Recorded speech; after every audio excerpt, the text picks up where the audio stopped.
Welcome to POSTCAST after the Utah Jazz clutch up to beat the Atlanta Hawks tonight. Donovan Mitchell doing it in the clutch again. We'll break it down. I'm David Locke along with Ron Boone. This is POSTCAST.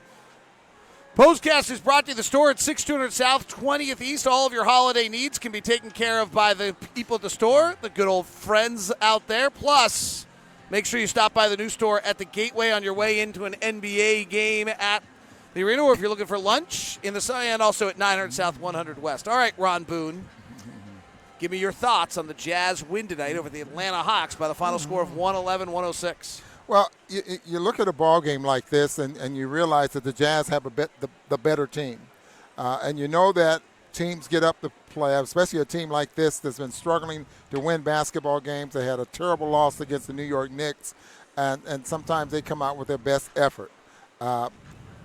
Fortunately enough, the Jazz are finishing basketball games, and that has to be very impressive with Donovan doing most of the work.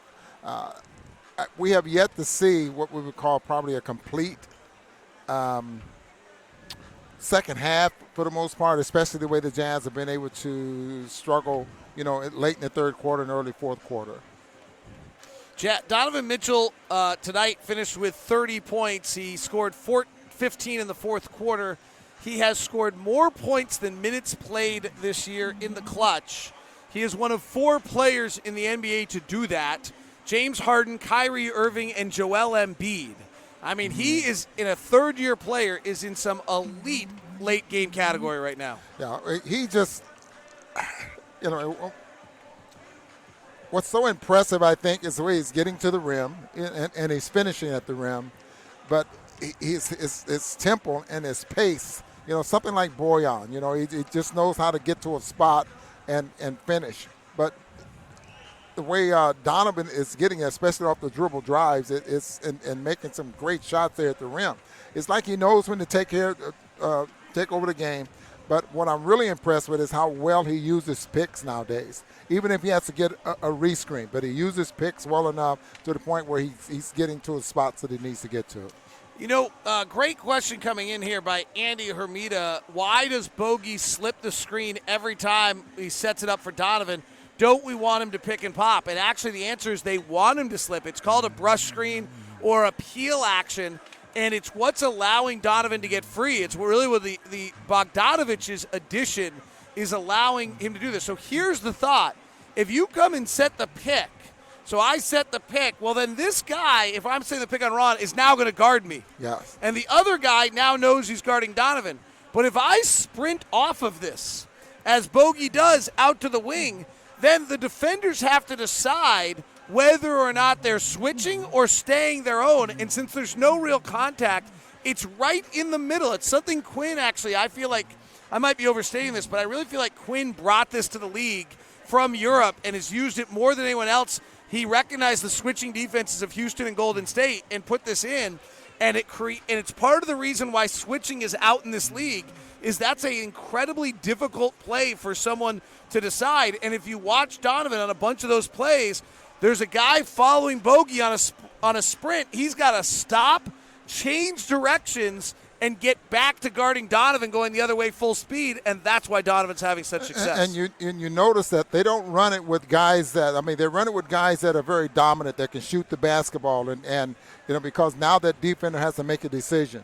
It's what you're doing is slipping a screen, or we saw the Jazz do it with Rudy Gobert last year at a different spot with where Rudy goes over like set the screen, then he slips it and rolls to the basket. It just makes the defender make a quick decision. And when they make the wrong decision, now Donovan either can get to the basket or Boyan has a three-point shot attempt. So. Ron, can you do me a favor? Yes. Can you hold my headset for a second? Yeah. I mean, they have it snowing in here, and it's so cold here in Atlanta. All right.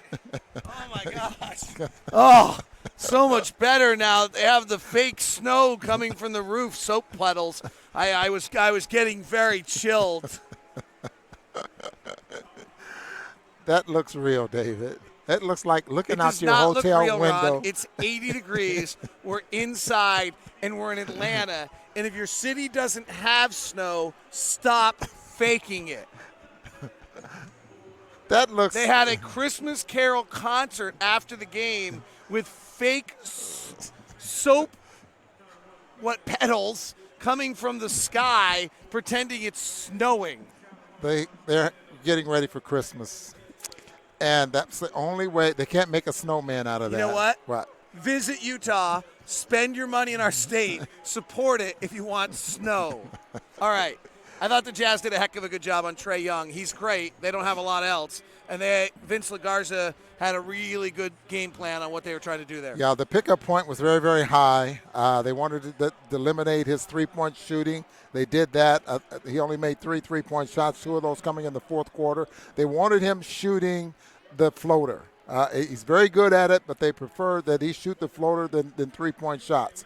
Coming into the ball game, what they were telling me, and I didn't know this, that he had taken 100 three-point shots from 28 feet or farther out coming into tonight's game, and he shoots 35% on them. And he shoots 35%. So he's only 6'1", small guy, doesn't have very much weight, but he has a tremendous amount of range, and he's pretty close to making those shots when he takes them. Matt James wants to know, why does a team of rookies give a team of veterans so much trouble? And I hate to go back to it, guys, but Jeff Green, 15 minutes minus 11. Ed Davis, 11 minutes minus 11. George Niang, minus 18, minus 12, or 18 minutes minus 12. I mean, this is the Bogdanovich is plus 16. Royce is plus 15.